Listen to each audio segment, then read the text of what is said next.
Boy bum. Hey, I have a joke. Please. Okay, so there's a couple of Jamaican guys, and they're going to a Pulsechain and Hex conference. And so they just roll up, and there's a bouncer at the door. And the bouncer says, "I'm sorry, guys, I can't let you in. You're not dressed correctly." And they look at each other and say, "What's wrong, man? Why aren't we dressed properly?" That's a terrible accent, but just stick with me, mate. And the bouncer says, "Well, you've got to dress as your crypto emotions." So they like have a chat to each other. They're whispering, and they're like, "Okay, man, we'll be back." So they walk off, and then they come back about 10 minutes later. They're both completely naked, except for one of them has like his dick in a bowl of custard. And the other guy is holding a pear, right? So they go up to the door, and the bouncer's genuinely confused. He doesn't know what they're doing. You know, he's like, "Guys, look, I told you you have to dress as your crypto emotions." And they're like, "I am, man." And he's like, "Well, you've got your bowl in a dick of custard." He's like, "Yes, man, I'm fucking disgusted." And he looks at the other guy and says, "Mate, what are you doing? You've got your dick in a pear." And he goes, "Yes, man, I'm deep in despair." And I think that that's the that's what it feels like right now. That's the current sentiment, you reckon? No, I think we're full. I think there's a lot of hope. There's a lot of hope out there for what's happening. Yeah, I think people are just like don't give a shit in a way. Like it's kind of like it's either going to happen or it doesn't. We're just going to hold regardless of what happens anyway. And so let it all play out, you know? Do you feel like people are just kind of like no one's going to, I mean, people aren't rage quitting or anything like that, are they? I don't think so. But one thing like that we've been hearing for like 2 years is like we're on the brink of it. We're on the brink of it. We're on the precipice of, you know, this is about to happen. In a minute, it's about to happen, right? And we're just like been sitting here for like it's been a long minute. But if you look at what's happened in the last couple of weeks in the ecosystem, and also what we're waiting on as well, as far as like the SEC stuff. Not that I don't know what difference. I mean, what are your thoughts? Do you think like a dismissal has like this huge effect on sentiment from people outside of the ecosystem? Because I think we are so like inwardly focused sometimes that most of the time we're so inwardly focused that we think that what we care about or what we think matters at all, and it doesn't. I think ultimately all that matters is that we get more people into the ecosystem and there are more buys and sells. That's all that really matters ultimately, right? What do you reckon?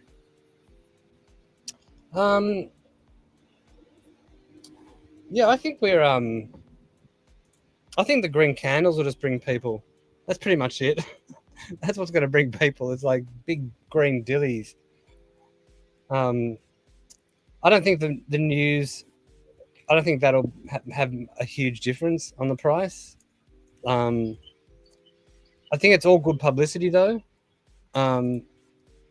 In a way, it's kind of like if you had a big fight, big court case that attracted a lot of attention, that could even be a better outcome in some ways. But like, do you feel like it's going to keep on going to some, like, I don't think it's going to be completely, like, I know that it's only, you know, making a judgment on the jurisdiction at the moment.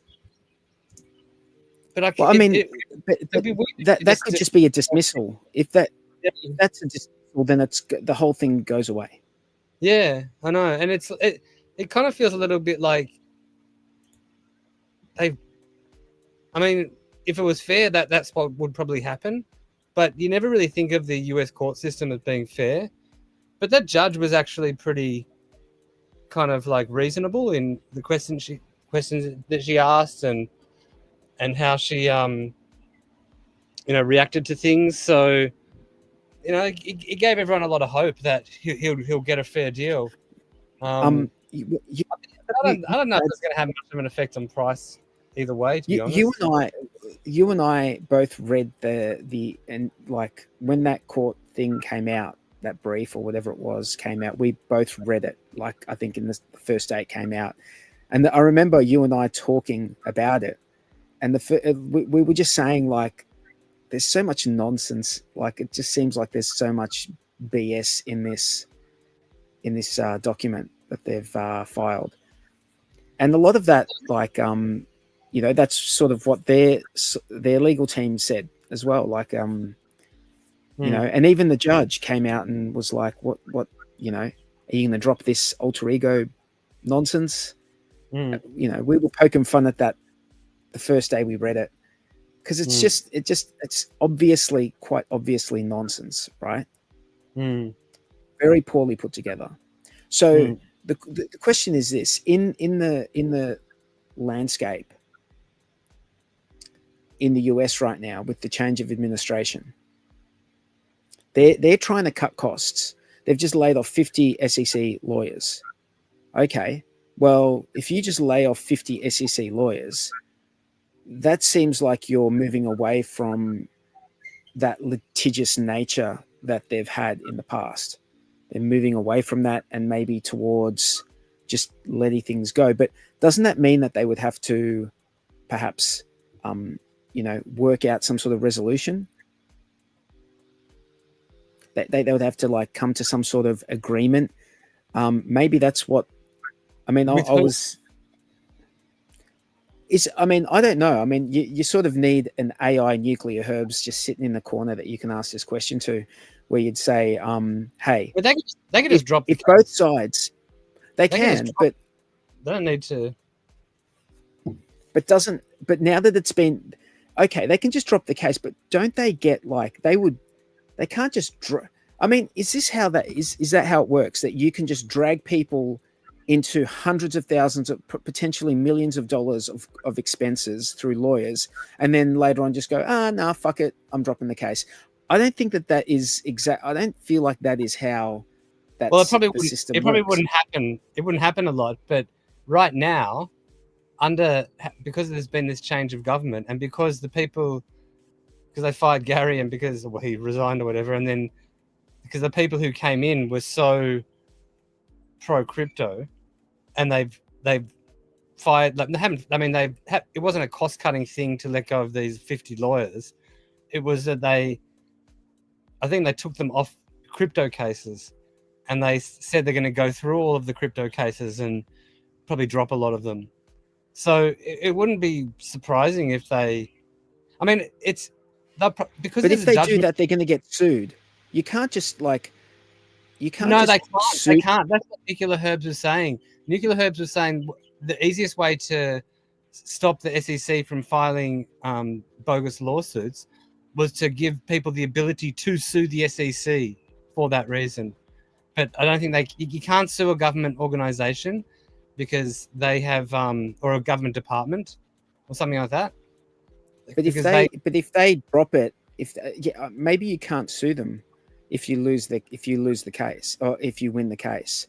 But like if they drop it, well, they don't have to pay court costs. No, they don't have to pay court costs. Yeah, but it doesn't even make sense. That means that they can just like a government can just like really weaponizing their prosecutorial regulatory system. I mean, that's what they've been doing, and that's why it's so corrupt and crooked. It doesn't. It's something just seems a bit off about that. I mean, if that's the way it is, then maybe that's the case. It ultimately wouldn't surprise me if that is the case, that they can just do that. But I would have thought that the SEC would need to, like, Well, is it possible? They could also try to make Because a Dozza and settlement. I were talking about this the other day. We were talking about this the other day, and we thought, is it possible that they've asked the judge to give him a bit of time to negotiate a settlement, and maybe that's what's given RH or like a lot of confidence about what's going on, and maybe that's why all these moves have happened. Maybe, I don't know if he. Maybe. You know, it's all speculation, but we got to fill the time with something. Yeah. I don't know. Okay, that's an interesting kind of theory. Like, let's say the government said, okay, well, you pay us $10 million and we'll call it a settlement. Like, if you're Richard Hart, I don't think he's going to do that. No way.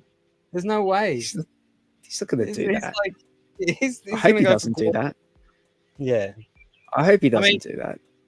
We've come this far. We've suffered for a long time. I would rather suffer for another couple of years and get like get the best. Do you know what I mean? Like, I know that sounds whatever. People are probably like, "You're crazy, man. You're crazy. You're going to miss the bull run." I'm like, you know what? I would rather have a precedent set on this very like crypto, and that would be a unique thing as well. But it kind of has been in a way because of Donald Trump releasing his own meme coin, like, and then just, you know, extracting a ton of value off of that launch. Like, it's kind of like anything goes now, you know. He's done it. It's like, okay. That's the, you know, the enforcement through regulation. Like, okay, and if you don't regulate someone, then all of a sudden, okay, well, that's allowed, I guess. They acquiesce if they just let it happen. So I'm more curious about what you think about all of the OA's moves to reduce the inflation of all of the tokens. Well, not all of the tokens, not Pulsex and Pulsechain, but like of Ink and of Hex. Well, I mean, let's try and look at it from okay, well, let's take a step back first. What do we agree on what we think the OA is there? Why does the OA exist? I think the OA exists for the benefit of the Hex ecosystem. Not for any individual player, but for the benefit of the Hex. Sorry? Which is the price. Like, protect the price. No, not necessarily. No? There might be a time. Well, I mean, could there not be a time in the bear market where the OA might be like, well, the price just has to go down to where it needs to go down to? Because the question is this: the OA has just done this now. Could have done it earlier in the bear market, but it's just done this now. Now, maybe that's because of other things that are going on in the background. It's the OA's had its hands tied from a legal perspective. We don't know. All right, we're speculating, but let's just assume that this was a play that was. What's that? It could be desperation as well. Like, it could be, I don't know what else to do, so I'm gonna see what happens here. I mean, there's got to be a bit of that anyway, because it's all an experiment, really. But why? I mean, yeah, maybe. I mean, look, all is possible. We don't know, but one thing's for sure: we can only talk about we can talk about intentions, but then what we really should be talking about is what effect does this have on the ecosystem, and we know that it's basically cut people's yield of what they were getting to a quarter, right? Roughly a quarter, maybe a little bit more than a quarter of what they were getting before. So. Most people, I think, who are staked, like just regular stakers, don't have big enough bags that they can just stake for like 7 days or 30 days and then extract a real tangible amount of value or you know, dollars or whatever in that time and then just live off that. I don't think there's that many players that can do that or could do that. You know, but there were some.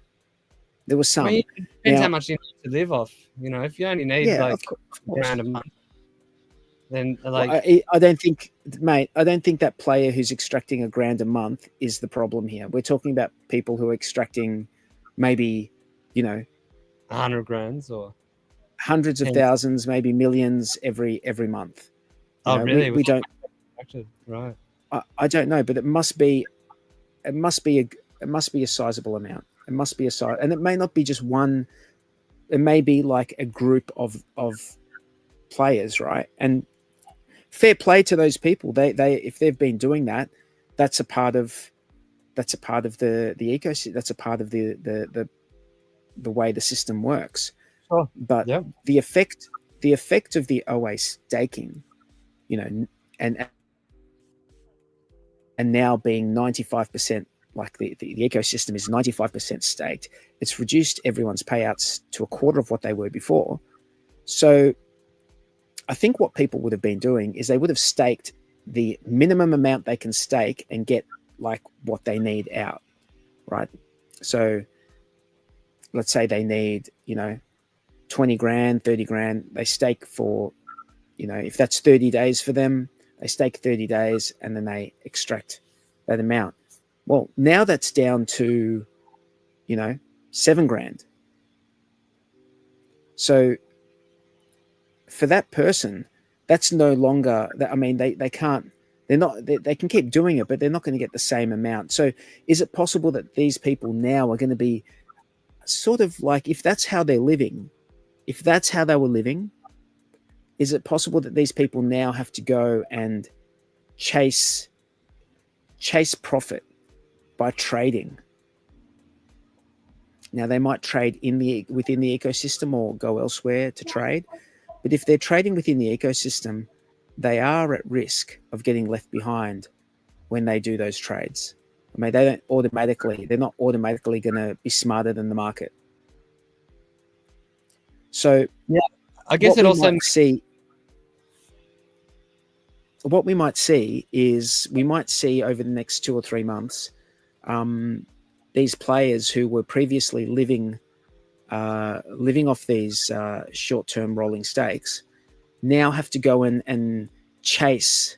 They need to go chase this. They have to sell their principal instead. They have to trade. They're gonna have to trade and make decisions based on when they think the market's going to go up, when it's going to go down. But these it's going to be interesting because,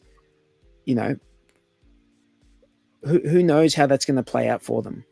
The market does interesting things, man. These people might do that. If the price does go up this year, like steadily goes up this year, instead of extracting the value, they'll be selling the hex into that market. And once they've sold, they can't buy it back. But I mean, there's all sorts of, people have been in this for so long now. So people are diversified. People have got stuff scattered all over the place. No one's very few people are just in hex, or even just in Pulsechain, most people. So someone who, from your perspective, dude, you sort of, you're not just in hex, but you would say that hex is like an important component, right? Oh, it's the main part because of the staking ladder. Yeah. So it's and that's the thing. The staking ladder. It's like, okay, well, you put something into the future, and then, the hope is that the whole ecosystem continues to grow in the form of more users over the long term. Short term, you don't know what's going to happen short term, but longer term, you hope that more users are being onboarded every bull market. And I mean, what do you like? That's also been another complicated one now that there's no interest to earn on hex, or very little interest to earn on hex and ink. Like, what do you recommend to people coming in now? Me? Yeah, like if I'm someone the said, wrong, "Oh, I'm the wrong 10 grand." person, dude. I'm not the right person to be recommending anyone what as far as chasing yield. Is that what you're saying? No. As far as like what do you invest in? You know, if you have fresh capital at the moment, you want to get into the market, feels like it's going to be bullish this year. What should I buy? Well, I don't think I would tell people not to buy. It depends what their risk tolerance is. I would probably not suggest Bitcoin because I think Bitcoin's already like, what's Bitcoin going to do? Like a 2x max? Like what's it going to, if even that? Maybe it doesn't even get close to that. Who knows? Who knows what it's going to do? But so I wouldn't be, if people are, what's their risk tolerance? What are they coming in for? I feel like Ethereum is undervalued, and we can go into why that that's the case. What that is why I believe that, but or why it's so like where it is at the moment, so far away from its previous all-time high. But I think that is like if someone's coming in and they're like used to legacy gains and like a 2 or 3x would really make them happy, then them parking a chunk in Ethereum, I don't think is a terrible play for someone who wants to be super like if I was telling my like a family member, I'd probably say if they want to be careful. And then you've got people who are just like no, I want like I know where I can get like safe gains in legacy. I want like risk. I want like I'm chasing 10x's. I would have to say that I would always say to them, look, I think like Hex can do that in the bull run, but it is speculative. Yeah, I think it can definitely do that this bull run, if not 10 times that. It's there's plenty of opportunity for that to happen, especially with the low liquidity and if you have big enough inflows, because ultimately, isn't that the game? You just need more people buying than selling, more Hex being bought than being sold. Ultimately, that's what makes the price go up. We can talk about liquidity just facilitates that happening in a more violent way, the reduction of liquidity. Yeah. But it doesn't, like, reducing the liquidity is not going to pump the price. And I think what we saw in the last couple of weeks with the yield going down and the price, but that was just like speculation from within the market. It wasn't really anyone aping into the market because of what happened. I think it was people like, trading within the ecosystem. So I got a question for you. What do you think would happen if Pulse and PulseX don't get dropped, but Hex got dropped as like got dismissed? Because the Hex component of that case with the SEC is Right. That part it's could totally just, but it's totally like the timeline doesn't even match up. They're like, it happened before. Their argument or their concern was way after the adoption amplifier or anything to do with Hex.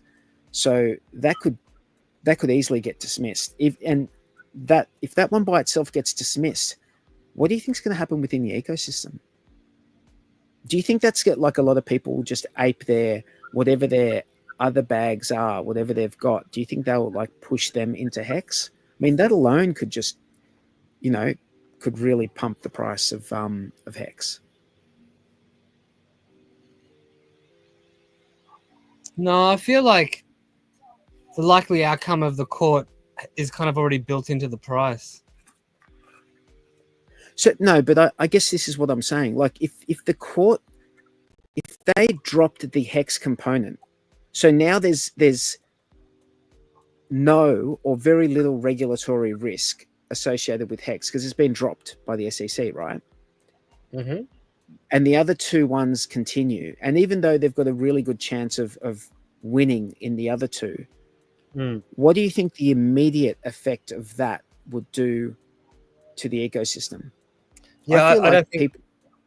I think people would sell into, like, they would sell their Pulse and PulseX into Hex, which would Really? change. Yeah, I think they would, because that Maybe. one is like now going to be deemed, like, from a regulatory perspective, that one's going to be deemed like safer. Yeah, it could be. Yeah, maybe. I find it so hard to try to predict what everyone's going to do. I kind of feel like like there's not going to be that much of a change in price. According to any We should decision call that this with. we should call this like fan fiction theory. That's what we should call this this stream, Yeah. because that's all it is, fan fiction theory. Yeah. But I kind of I actually did like the fact that he made that move to decrease the payouts for Hex and Ink. Like it shows to me that he's out there doing something, like he's actively trying stuff, and it's definitely kind of will thin out liquidity, because there's no reason, or very, very little reason, to have any of your own money into any of those pools to earn ink, because like you're just going to miss out on the impermanent loss and earn hardly any ink in compensation for it. And so, Unless the price goes up 20x. No, unless the price just it remains the same. And if that's the case, then it's just like you haven't missed out on much anyway. But if the price goes up, if the yield, if what you're getting before was adequate in terms of ink, and the price goes up 20x, then as from a dollar value, the price of ink goes up 20x, and the dollar value of what you would be earning would be exactly the same. Yeah, that's true. As now. Yeah, that's true. That might get people back in the pools. But you'd need a $60 ink at that point for that to be the case. Yeah, and the thing is, these things are all probably going to move up together, so it's not like Ink's just gonna go do a race to a 5x, and then you'll be able to do those rotations, whatever you want to do. Like, it's all going to be kind of higgledy-piggledy up together. This goes up, relative to each other. But generally speaking, they'll all kind of go up or down together.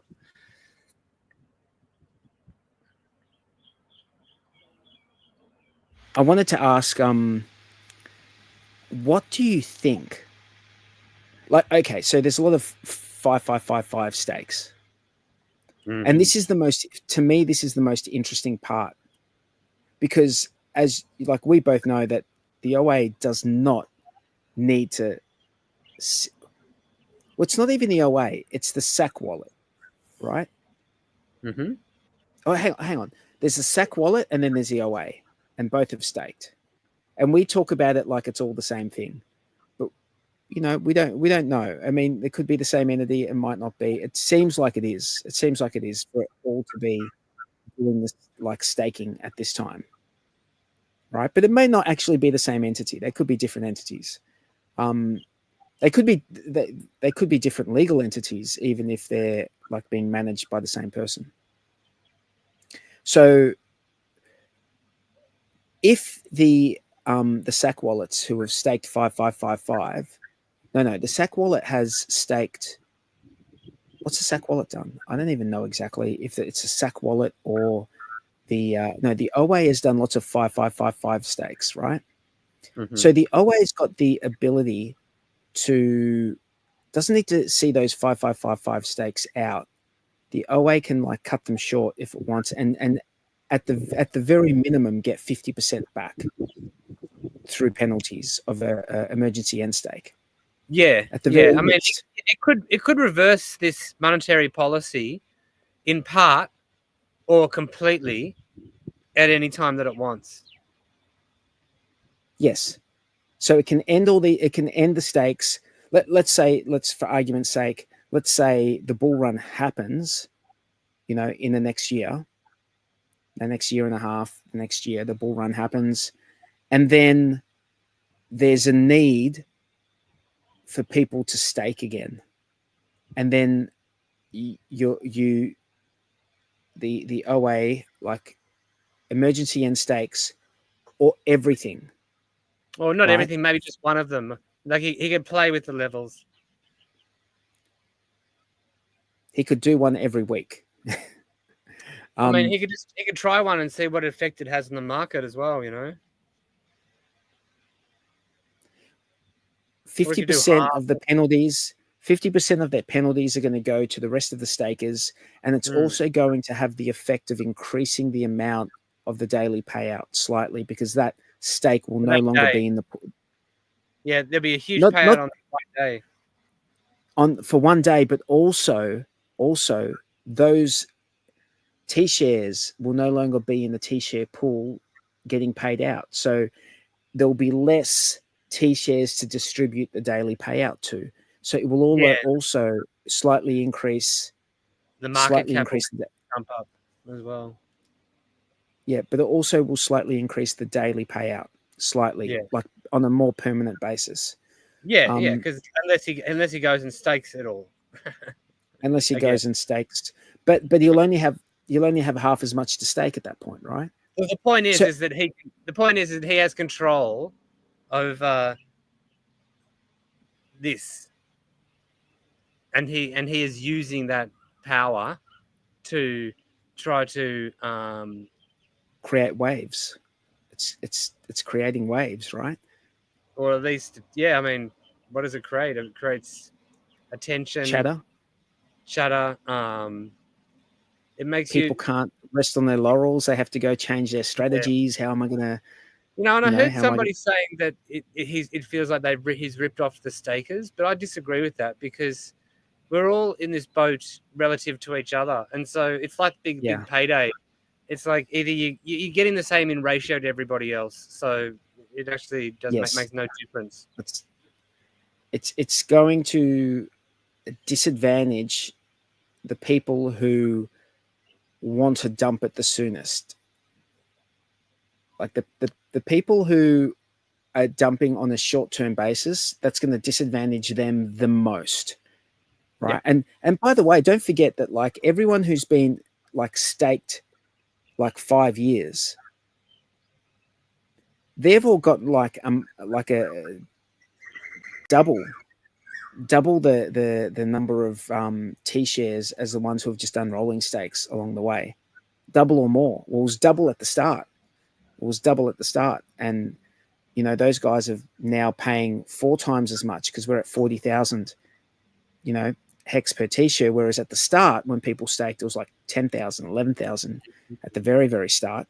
So now those people doing rolling stakes are paying 40,000 per T-share, whereas those people who was 10,000 per T-share, had it staked out 5 years, were paying 5,000 per T-share.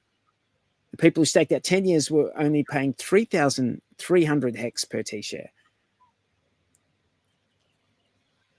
So, I mean, the people who thought long-term are really winning the hardest. And that doesn't change. And like, that does not change in the system. And that's, I think, the very important thing to remember. In this hex staking system, the longer term that you think, the more there is on the bone for you. That's just how the system works, and there are people out there who don't like me talking about this. I don't give a shit. I like all the perpetuals. I think, like, because they're all at a discount. And like, I think you can get like Desi and Lucky. Lucky's due in like 4 years. Desi's due in like almost a bit under 8. But all those T-shares are discounted, like heavily discounted. And if you're looking for like to do longer term stakes, and even though it does take away buy pressure from hex, I do acknowledge that you can't on one side of your mouth be saying how good T-shares are, and then totally ignore the fact that you've got discounted T-shares in the form of these redemption tokens. Yeah, I mean, the discounts is just too big for them, isn't it? The thing is, like, there's so many people like who are in the hex community, I think, that are so heavily weighted towards hex, it's kind of like buying even more hex is like, it's not necessarily like if hex does well because they're staked all out, they'll do well. But if hex doesn't do well, they want to hedge themselves with something else. So Yeah. yeah, and then for newbies coming in, to understand the perpetuals is a whole kind of little journey. Like, what is this thing? What I can redeem hex? How? What? You know?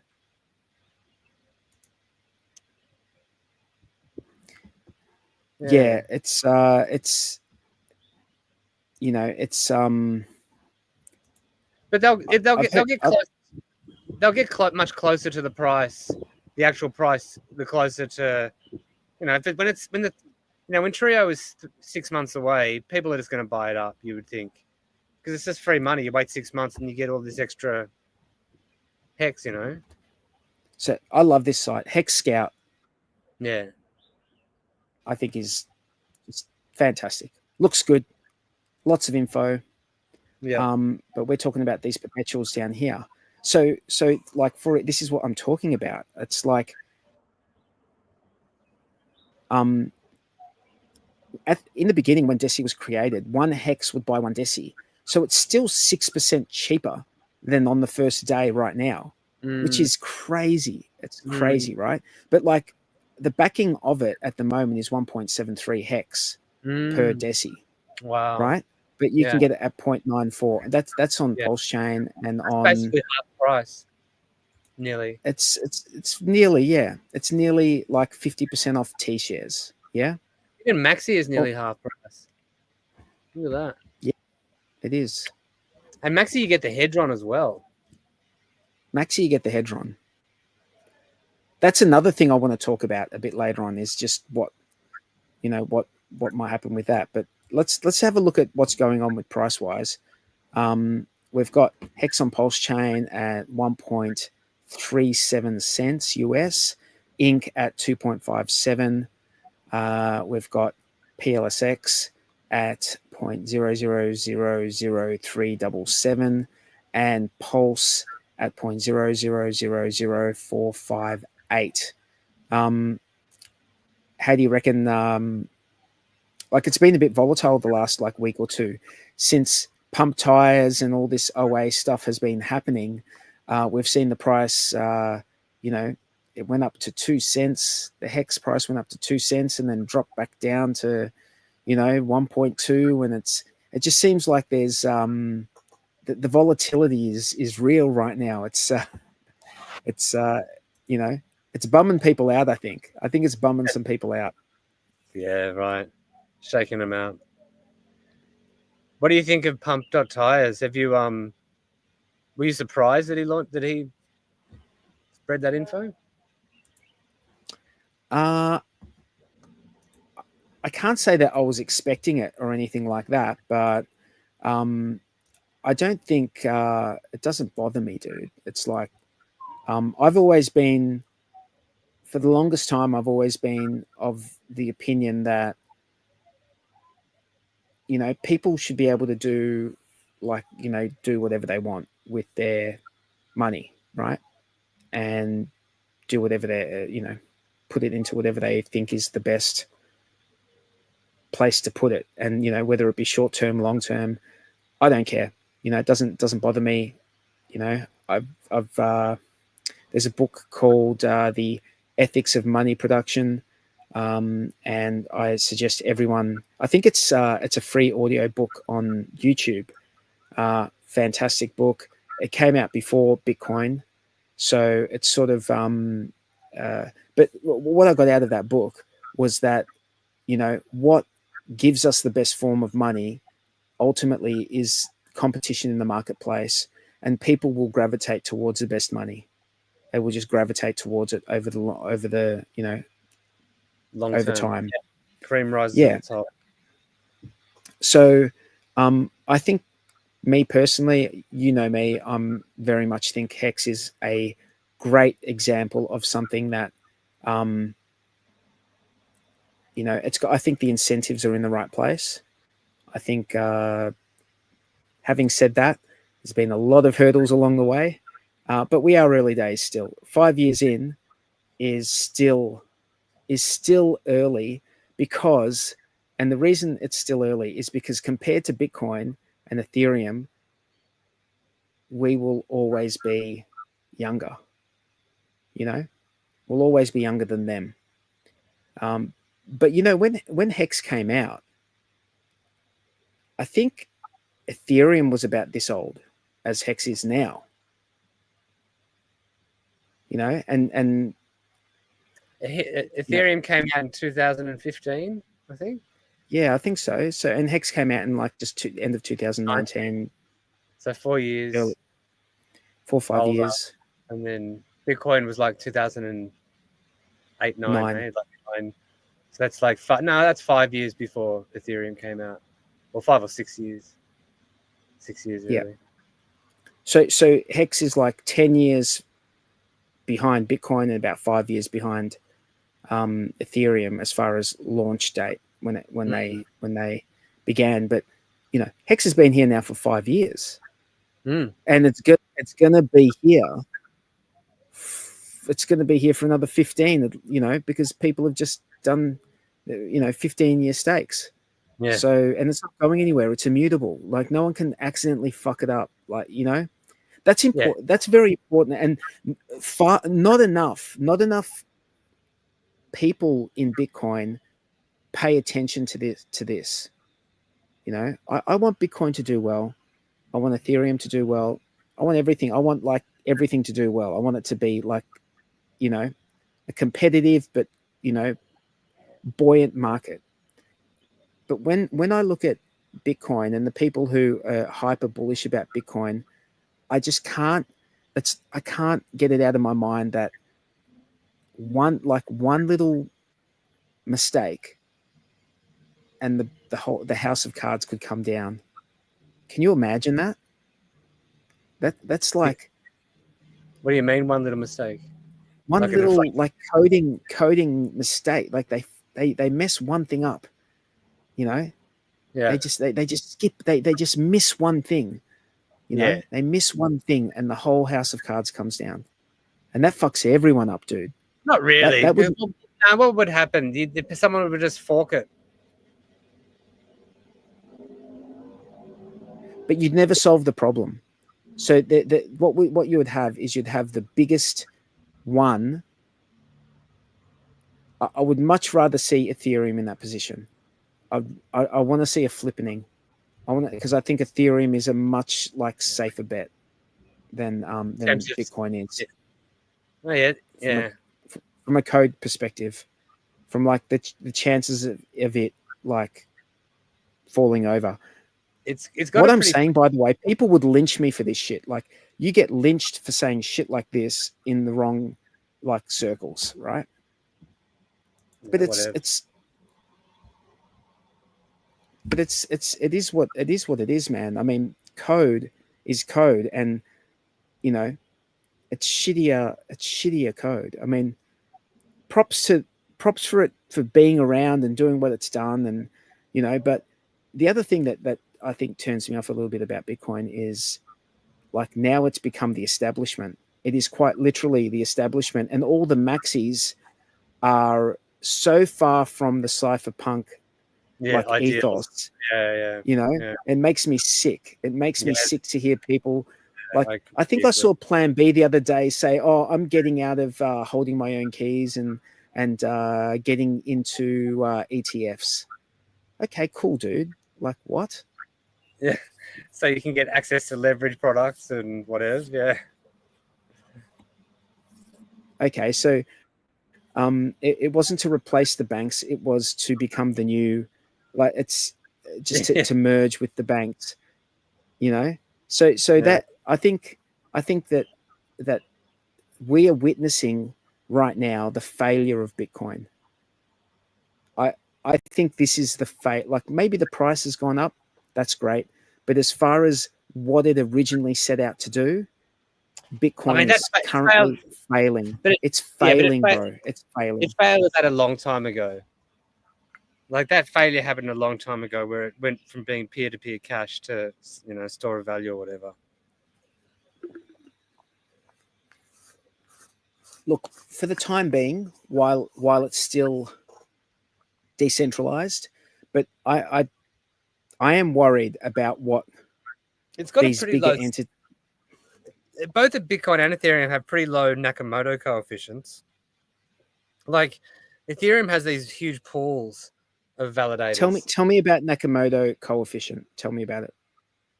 Well, it's basically the like a higher number is better because that's how many participants you need to coordinate in order to attack a network. And like because like Bitcoin has all these mining pools, if some of those mining pools just decided to collude, they could attack the network. And this Yep. similar with Ethereum, it has a very low Nakamoto coefficient because of all of the staking staking pools. Like, and you need 32 ETH to stake it, like to stake Ethereum. How fucking that's not decentralized. How much is 32 ETH? Well, you don't need to have that much to stake Ethereum No, but then anymore. you're giving your keys away to somebody else who's doing the You're staking. taking on added contract risk. Well, you're taking a different token that's a liquid staking token in replacement of your Ethereum that is staked. Yep. It's A lot of yeah. these people are going on about decentralized. People just fucking like it's just a meme decentralization. Like people just throw It's it a around. means to an decentralization is only important as a means to an ends to provide you with censorship resistant money. Yeah. That's all it is. It's a means to an ends. So you know, I think we've got a pretty well, when I say we, I think Pulsechain has quite a vibrant staking and decentralized staking community, which I think is great. And I think Pulsechain has just got, in my opinion, has got the balance right. I think it's a good balance. And I do think it's a shame that Vitalik has gone so hard into layer twos. I think I think the model where you just fork the network like Richard Hart has and just bridge across and scale that way horizontally, I think that is fine. I don't like you can do that forever. You can just keep doing that, and each time tweak it a bit so that it's cheaper. There's more. It just can keep going. So I don't understand why.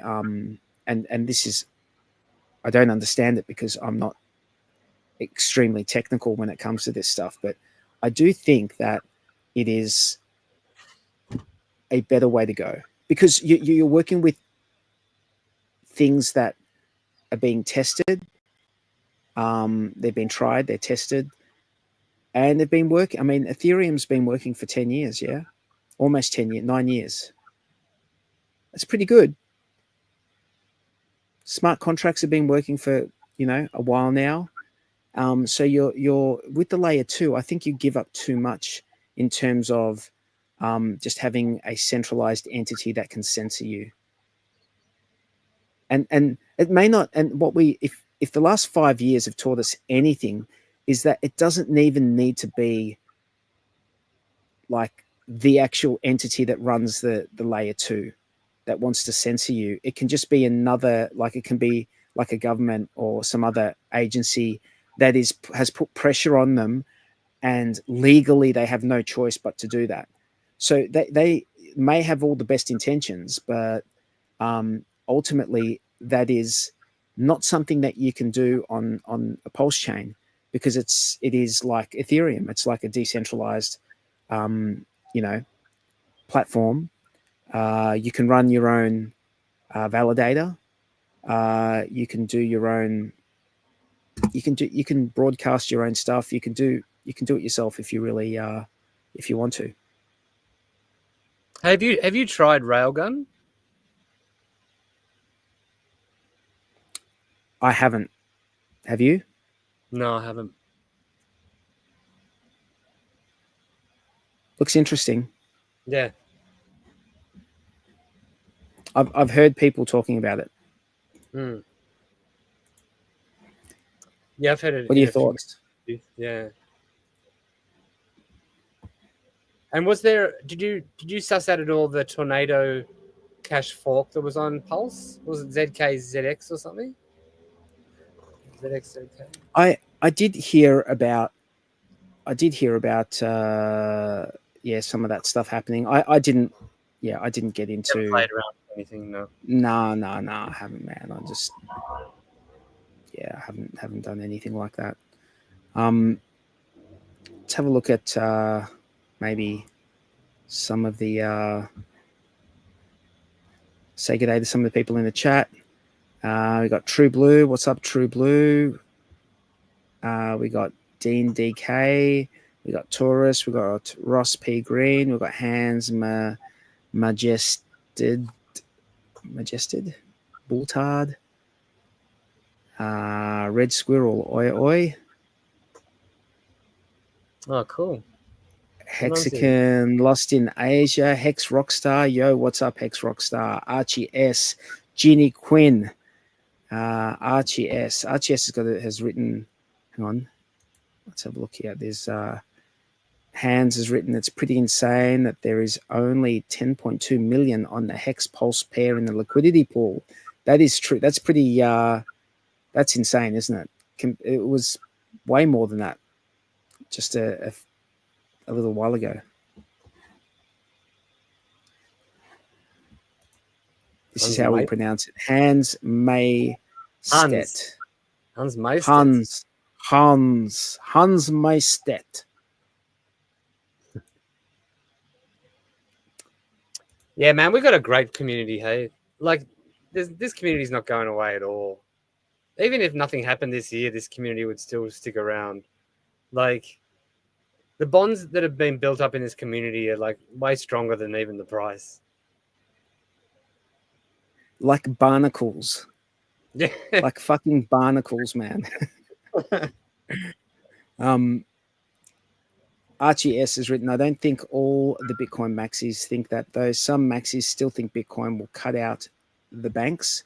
They think this is the adoption phase and fight is coming with BlackRock, etc.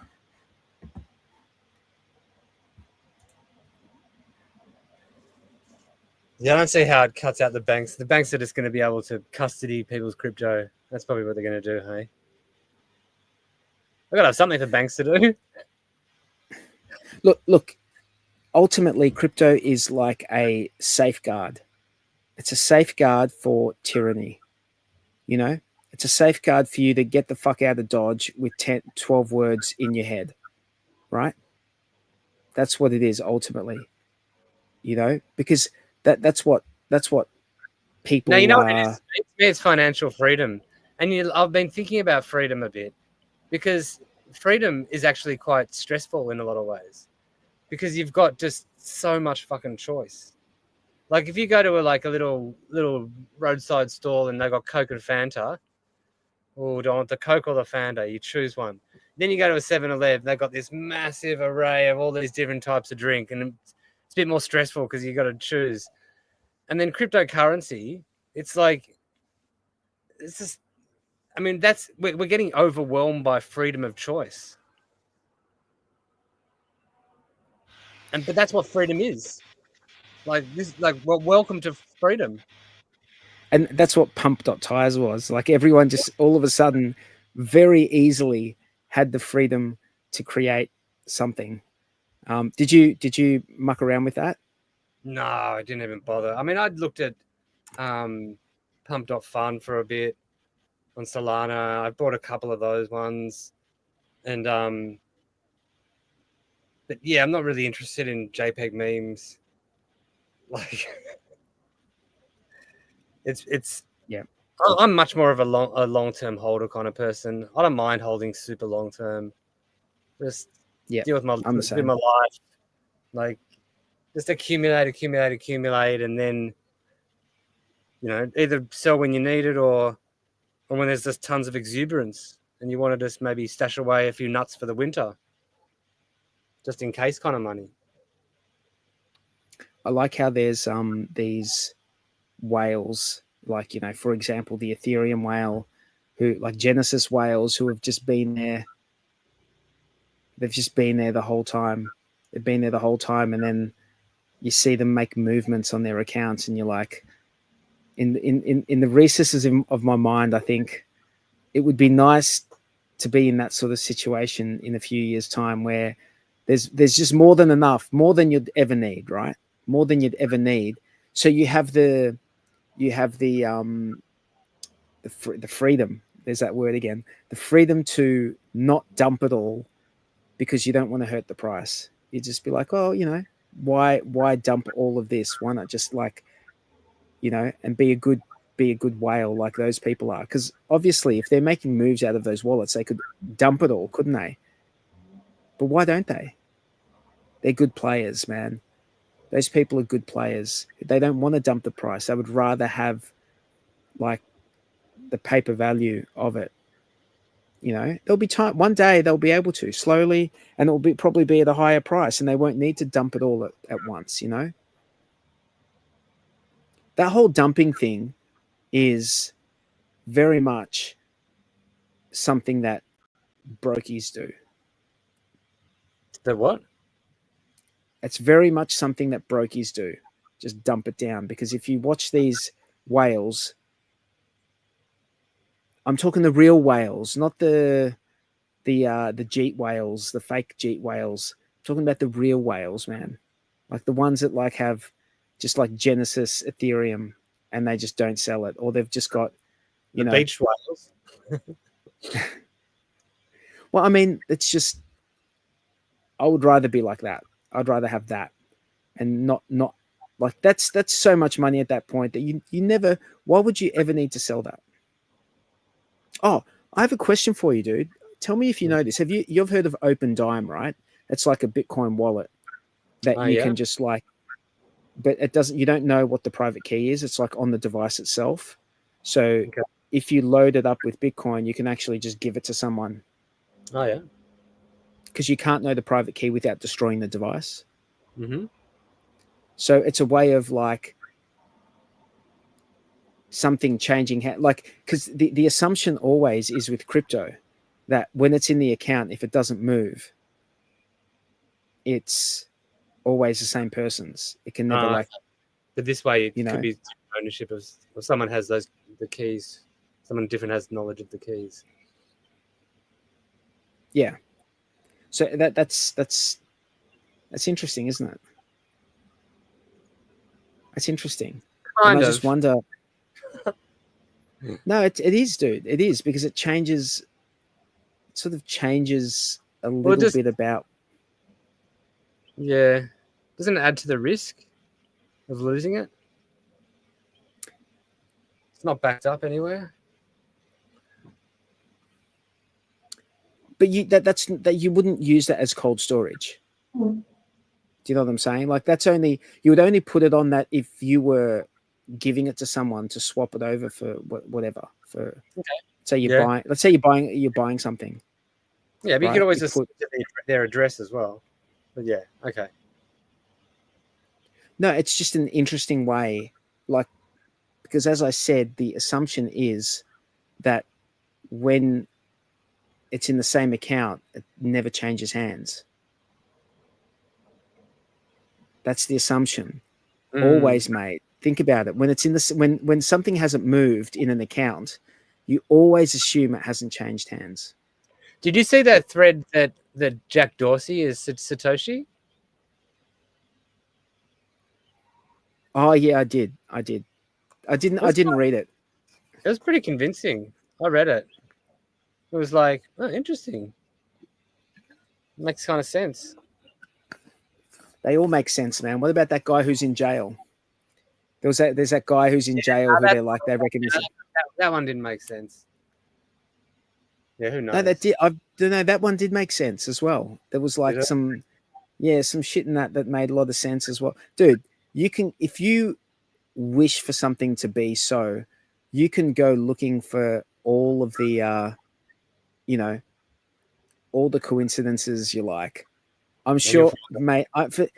I reckon we can. I reckon you could be Satoshi if we look hard enough, mate. You know. maybe I am. Well, that would explain the where you are right now, where you've been over the last 3 years. On the run from the um, city. no, just like living your life. You know. Yeah. Yeah. So people in the chat. Uh, it's a joke. In Swedish, it means His Majesty converted to a real name. Ah, that's cool. Uh, cheers, guys, for doing the stream today. Makes me happy to hang out with you guys on my birthday. Oh, happy birthday, Hans. Yeah, man. Very nice. Getting a few birthday wishes. Yeah.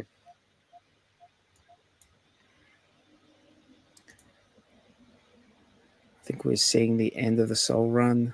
With all the vape cabal shit, rug pulling, etc., people might switch finally to Ethereum. Well, Be they're nice to gonna see. switch to memes on Ethereum instead now. I don't know. Do you reckon people are all memed out, man? It's like Definitely. how excited can you be for memes? Like, you get a bit like, Yeah, but you know what? I remember when I first came into crypto thinking, oh, anyone can make any coins. Oh, that's gonna lead to everyone making like absolutely, crap tons of them at some stage. And that was like, 7 years ago or whatever, 8 years ago. It's like you could tell back then that it was gonna happen. It's still, but it's still happening.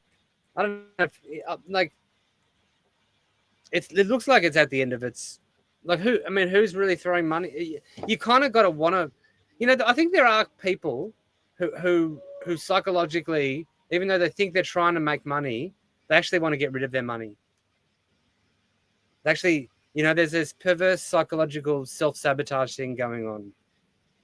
I think maybe because when you're throwing into stuff that's go up and dump within minutes, what else?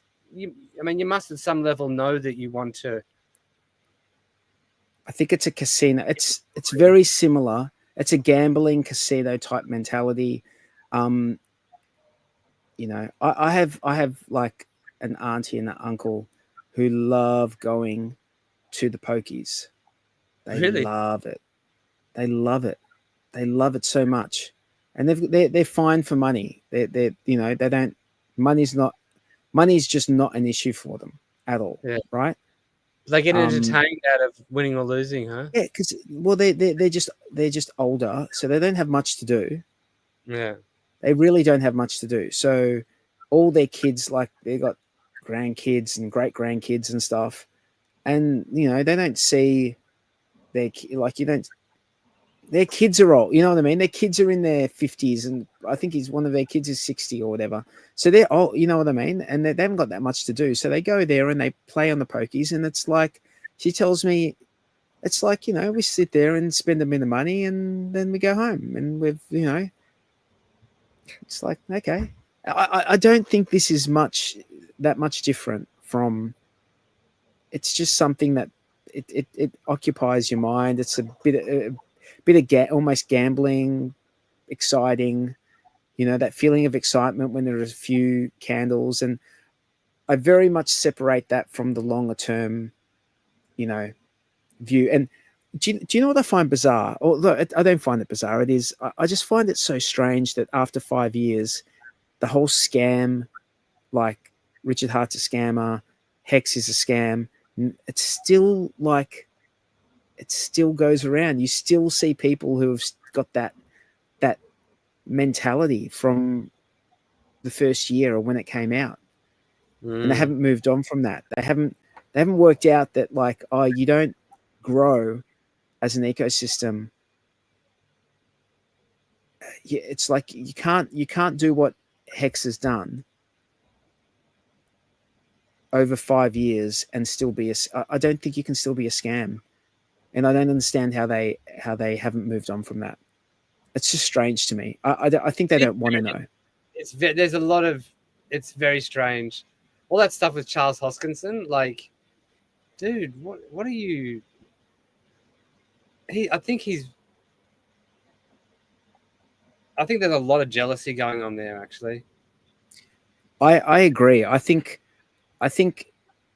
he would love to have a community, Yeah, as devoted to him as the Hexicans and his his ecosystem as Richard Hart has to Richard Hart's ecosystem.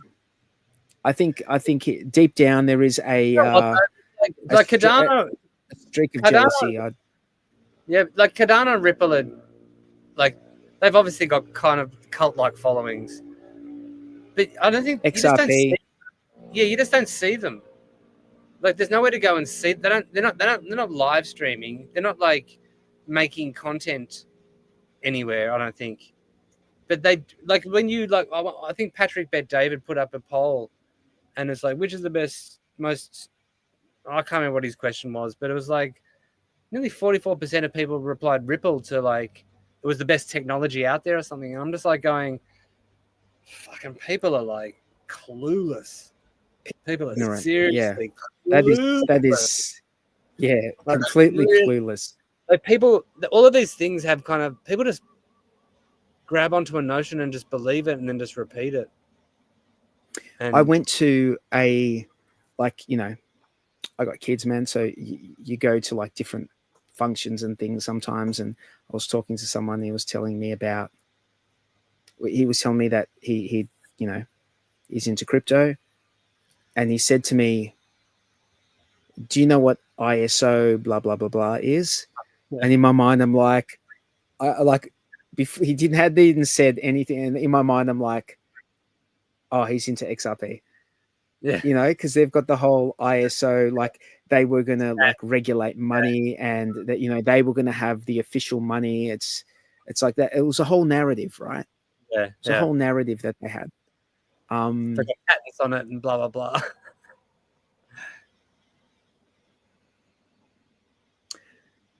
Yeah, I mean, it was just funny having that discussion with him. And I said to him, this was like, probably about 3 or 4 years ago. I did say to him, you should look into DeFi stuff. Look into DeFi. Because I think that is ultimately, I mean, we don't know. We don't know what's going to work out in the future. We don't know. But I think DeFi has a very good chance of surviving because it's built on the principles of being able to exist without one centralized entity controlling it. Yeah, man. Cults and religions, communities. That's what it is. That's what I think. I'm right in line with Somi. I think Somi's thesis is spot on. Can you restate the thesis? Just memes, cults, religions. Things start off as memes. If you get enough of a community together, it can turn into a cult. If it gets, and over then time, and it can turn into a religion. And basically, these are just like different levels of network effect. And the network effect is directly responsible for the price increases that we've seen. So, you double the user base, you 2 squared the price. If you triple the user base, you 3 squared the price. And I think, like, and then also just the reinforcement of those networks. So like people, kind of like getting to know each other and hanging out and making friends and friendships. Like, I think that also is like, and streaming together. That also kind of is a network reinforcer of the connections of the network. And I think that the networks that are going to flourish in the long term are going to be the communities. Yeah, makes sense to me. I can't really give it a time scale because, like, I think I'm always, a lot of my predictions I'm accurate, but I'm completely out with the time. Like either it takes way longer or way shorter than I think it will take. Something will take. What's your prediction that someone's going to die? No, Yeah, that's this not guy's going to die. I'm just like not when, sure when. yeah, no, more like like geopolitical stuff. I kind of like, or like when I first read about Bitcoin, and I was like, okay, well, this is going to be massive, and it was very obvious as soon as you read about it, understood it. Yep. Well, the Silk Road is what gave it, a use case. Really, all of a Yeah, sudden, people could use it to do stuff. So it made it.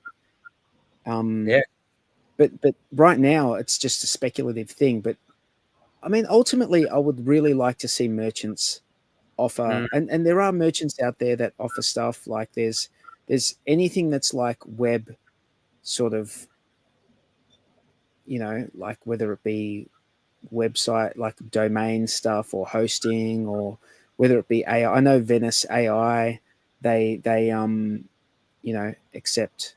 I think they accept crypto payments. I think. Um, Actually, I have to double check on that. Um, so that, I mean, that sort of stuff, I think will only increase. I'd like to see more of that. I really would like to see more of it. Um, but there is like what you were talking about before with the privacy stuff. That sort of needs to get sorted out in an easier way. I think that like these upgrades that are slated for Ethereum are going to help with that.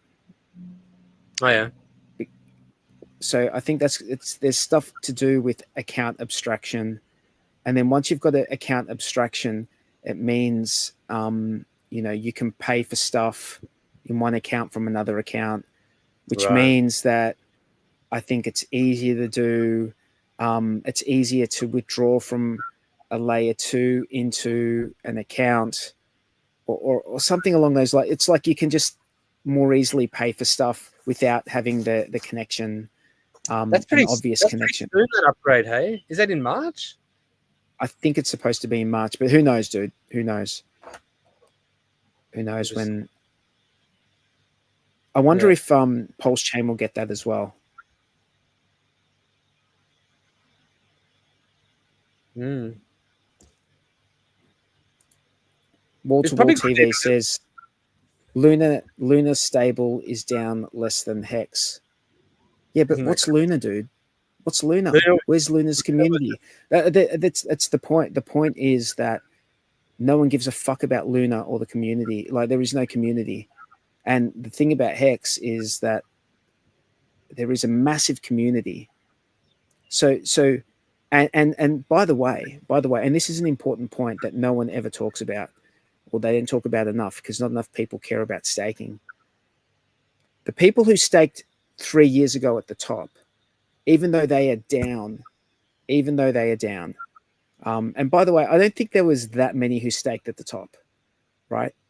Mm. Probably people who staked before they got to the top, Mm-hmm. But the people who staked 3 years ago, 3 to 4 years ago, like 3.5 years ago, now would have probably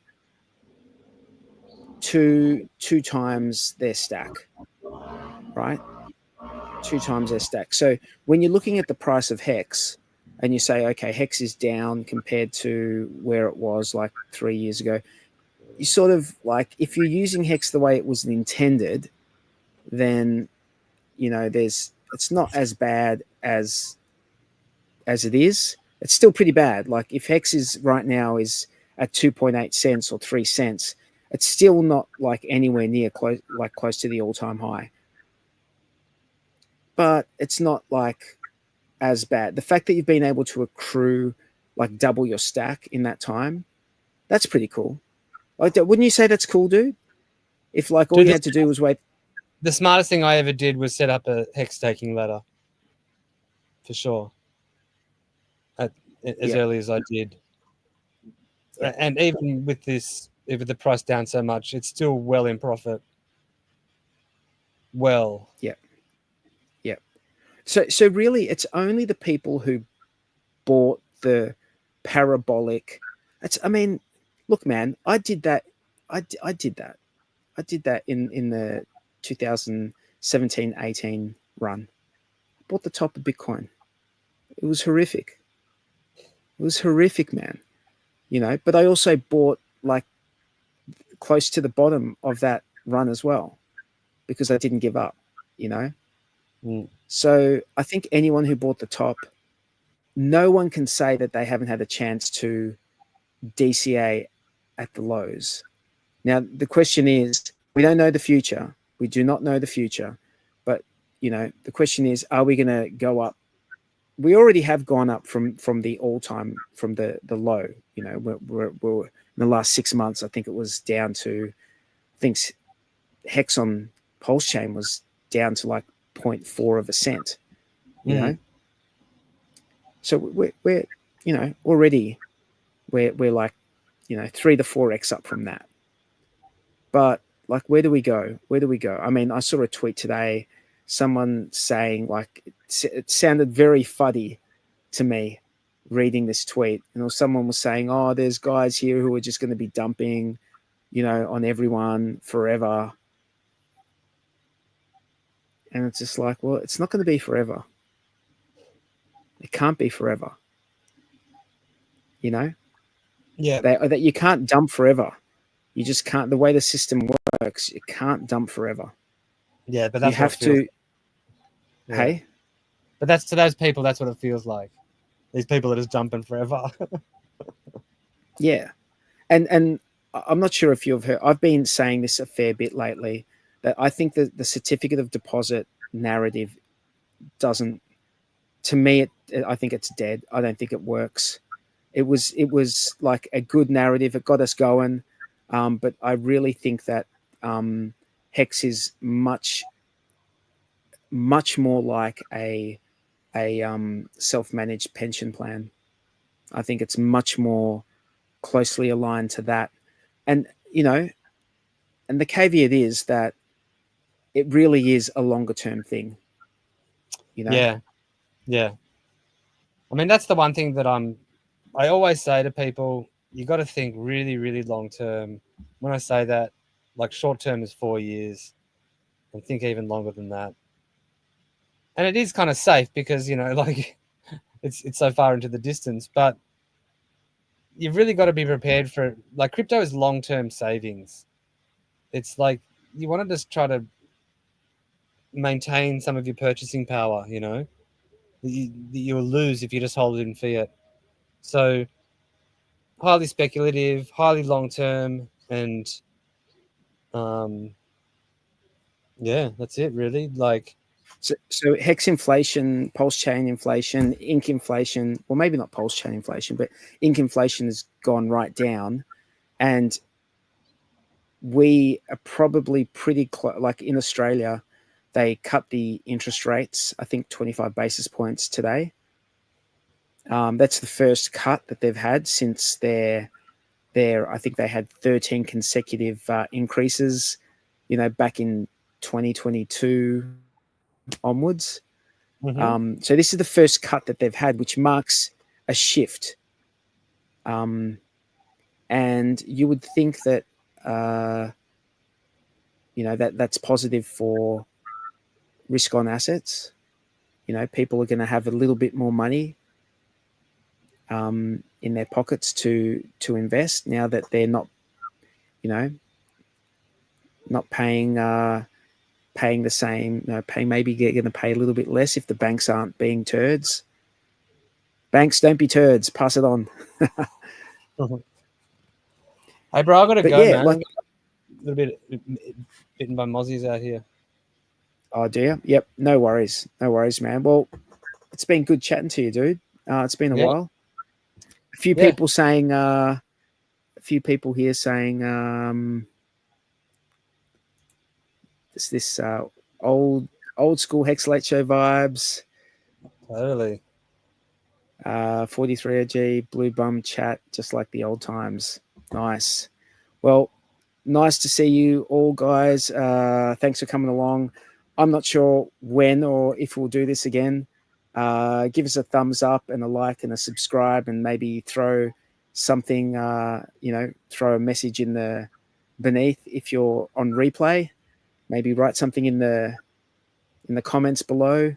We appreciate it all, and Bluey, hopefully we can get together and have another chat soon, mate. Let's do more. Let's have a conversation about, like, I don't know, something else next time. Maybe like Zen or something, or just to mix it up a bit, maybe. I'm happy to learn about all that stuff, mate. If you want to talk about it, by all means. Cool, man. All right, guys. We will catch you next time. See you, bro. Peace. See you, everyone.